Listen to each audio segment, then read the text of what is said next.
Një gjuhë për të cilën bëhet fjalë në këtë pjesë nuk është gjuha e huaj që shfaqet te Veprat e Apostujve kapitulli 2, por një gjuhë e mistershme që askush nuk mund ta kuptojë. Prandaj Pali thotë se kjo dhunti mund të jetë dobishme për individin, por nuk i sjell dobi kishës, dhe për këtë arsye ai thekson dhuntinë e profecisë. Dhuntia e profecisë i sjell dobi kishës përmes mësimit.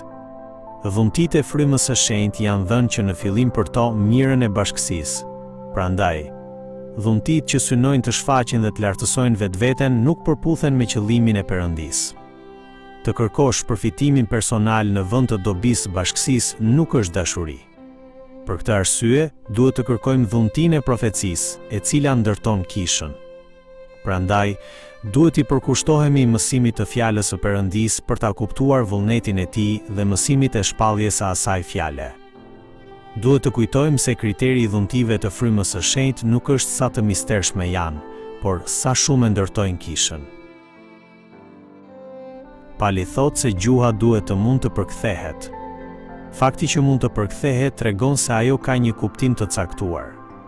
Prandaj Pali nuk thotë, flisni fjalë më të mistershme, por interpretoni. Sepse kisha ndërtohet përmes të kuptuarit. Nëse dikush lutet ose falënderon me fjalë që të tjerët nuk mund t'i kuptojnë, dëgjuesit nuk mund të përgjigjen me amen, sepse nuk e dinë përmbajtjen e asaj që është thënë. Në kishë, 5 fjalë të kuptueshme vlejnë më shumë se 10.000 fjalë të pakuptueshme. Kjo sepse qëllimi i kishës është të mësojë, të japë mësim dhe të ndërtohet.